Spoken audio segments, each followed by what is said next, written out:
Prancis belakangan ini menjadi trending topik karena sang presiden beberapa kali mengeluarkan pernyataan yang kontroversial mengenai agama Islam. Alhasil sejumlah negara yang mayoritas memang penduduknya Muslim, khususnya di negara-negara Timur Tengah, kompak mengecam Prancis. Bahkan Timur Tengah berjamaah boykot Prancis. Apa sebetulnya yang sudah dilakukan Presiden Prancis sampai membuat negara-negara Arab dan sekitarnya itu panas, dan bagaimana dampak dari pemboikotan ini terhadap ekonomi Prancis? Kita akan bahas bersama. Jadi Presiden Prancis Emmanuel Jean-Michel Frédéric Macron ini memang sudah memicu kontroversi mengenai Islam setidaknya sejak awal bulan Oktober ini ya. Kalau kita ingat dalam pidato utamanya yang fokus memang membahas pertempuran melawan radikalisme Islam di Prancis. Di awal Oktober kemarin, Macron itu menyebut Islam adalah agama yang sedang mengalami krisis di seluruh dunia. Dan saat itu juga Macron mengenalkan dan menjelaskan ada rencana undang-undang untuk melawan separatisme Islam atau upaya pemisahan sejumlah umat Muslim di Prancis dari persatuan negara. Nah, Macron menyebut undang-undang ini penting untuk dibuat dalam rangka mendorong bentuk Islam yang memang sesuai dengan nilai-nilai Republik. Di saat yang sama, Macron ini juga membuat umat Muslim naik pitam karena membiarkan majalah satir yaitu Charlie Hebdo pada saat itu yang sempat menerbitkan ulang karikatur Nabi Muhammad untuk menandai dimulainya sidang terhadap para tersangka pelaku penembakan brutal di kantor Charlie Hebdo di tahun 2015 lalu oleh pria bersenjata militan Islam yang menewaskan 12 orang. Macron saat itu tidak mau mengecam hal itu karena menurutnya Prancis memiliki kebebasan berekspresi termasuk juga kebebasan pers. Dan yang terbaru yang juga membuat heboh belum lama ini, Macron juga kembali menuai kontroversi karena membela seorang guru di Prancis yang dipenggal setelah menunjukkan kartun Nabi Muhammad di kelas sambil berbicara soal kebebasan. Nah, menanggapi insiden ini, Macron menyebut sang guru ini dibunuh karena kaum Islamis menginginkan masa depan Prancis. Padahal kalau dalam kepercayaan Muslim, Nabi Muhammad memang tidak boleh digambarkan seperti manusia. Karena hal tersebut adalah bentuk penghinaan, bahkan bisa menghadapi hukuman mati kalau di Pakistan.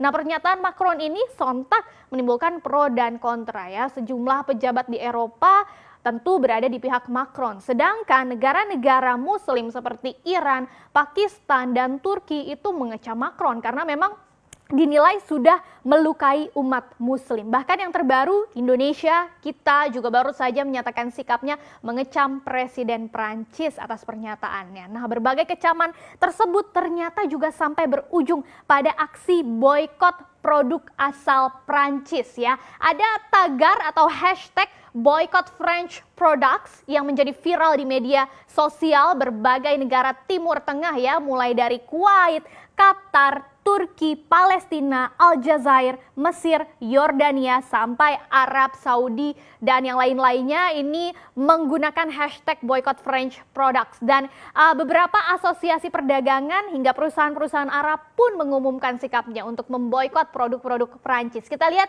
di Kuwait itu ada ketua dan anggota Dewan Direksi dari Al Naim Cooperative Society yang memutuskan untuk memboikot semua produk Prancis dan mengeluarkannya dari rak supermarket mereka. Kemudian ada juga asosiasi Dahiyat Al-Thur yang juga mengambil langkah yang sama untuk memboikot produk Prancis ya. Dan hal serupa juga terjadi di Qatar. Ada perusahaan asal Qatar yaitu Wajbah Dairy dan Almera Consumer Goods Company yang melakukan hal yang sama. Sementara itu di Turki melalui presidennya langsung, Presiden Erdogan juga meminta warga Turki untuk memboikot produk-produk Prancis setelah menyebut Presiden Prancis sepertinya memerlukan perawatan mental. Nah, menanggapi ini, pemerintah Prancis menilai aksi boikot itu tidak berdasar sama sekali dan harus segera dihentikan. Federasi Pengusaha Prancis juga mendesak perusahaan untuk menolak boikot produk yang dilakukan oleh negara-negara Arab dan menyebut hal ini sebagai tindakan pemerasan. Boikot dianggap hanya memperburuk keadaan, apalagi sejumlah perusahaan di Prancis memang sudah terpukul karena pandemi corona. Nah, kira-kira akan separah apa sih dampaknya ke ekonomi Prancis kalau memang betul-betul masif boikot produk Perancis yang dilakukan oleh negara-negara Muslim ya. Sebagai negara yang terbuka dengan total kontribusi ekspor terhadap PDB itu ada lebih dari 30%, maka ekspor Perancis ke negara-negara Muslim termasuk di Timur Tengah pasti akan mengalami penurunan ya kalau memang aksi boikot ini serius betul-betul besar. Nah, jika mengacu pada data Observatory of Economic Complexity dari 2018, total ekspor Perancis ke berbagai negara Muslim itu totalnya mencapai 41,1 miliar dolar Amerika Serikat atau setara dengan 7,3% dari total ekspor keseluruhan Perancis yang mencapai lebih dari 500 miliar dolar Amerika Serikat ya. Dan 5 besar negaranya kita lihat di sini negara Muslim yang menjadi tujuan utama ekspor produk Perancis. Yang pertama ada Turki ya, bahkan sampai 7,17 miliar dolar Amerika Serikat. Kemudian Aljazair, Maroko, Arab Saudi hingga Uni Emirat Arab. Nah, tapi memang banyak pengamat ekonomi yang menilai dampak dari aksi boikot ini sepertinya hanya kecil saja dan bersifat jangka pendek. Karena kalau dilihat persentase ekspor produk Perancis ke negara-negara Muslim ini memang masih sangat kecil ya, paling tinggi hanya 1,27%.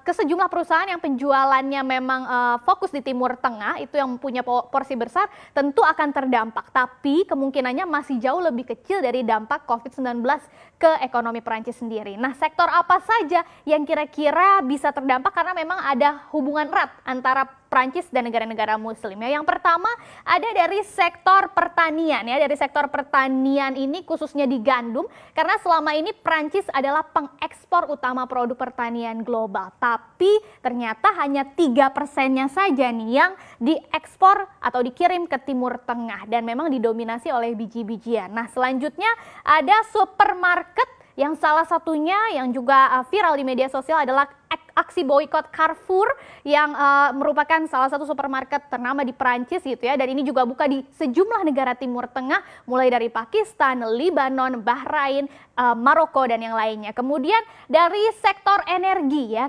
raksasa energi Prancis Total ini juga hadir di banyak negara Muslim termasuk Pakistan, Bangladesh hingga Turki, dan begitu juga dengan sektor fashion dan barang mewah seperti produk kosmetik dan perawatan kulit L'Oreal, kemudian juga untuk brand-brand fashion besar seperti Louis Vuitton, kemudian Chanel, Dior dan yang lain-lain.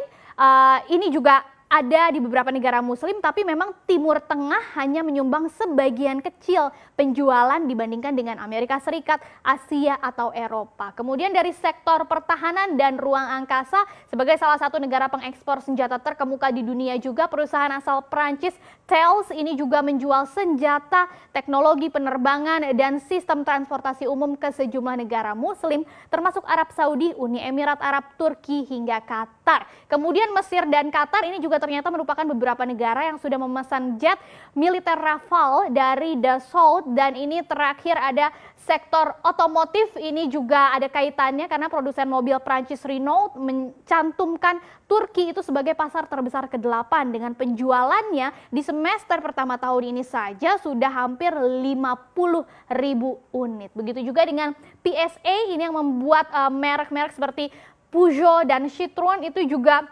memiliki keterkaitan begitu ya antara Prancis dengan negara-negara Muslim. Tapi sekali lagi seperti kata ekonom-ekonom atau pengamat-pengamat ekonomi, kalau dilihat dari sektor-sektor ini sepertinya dampak dari boikot berjamaah tadi dari negara-negara Muslim terhadap produk Prancis tidak akan terlalu berdampak ke ekonomi Prancis. Tapi biar bagaimanapun juga kita berharap baik Prancis dan negara-negara Muslim lainnya menemukan jalan tengah ya, supaya tidak ada lagi keributan-keributan, dan apalagi khususnya di tengah tantangan besar yang sedang kita hadapi saat ini yaitu pandemi COVID-19.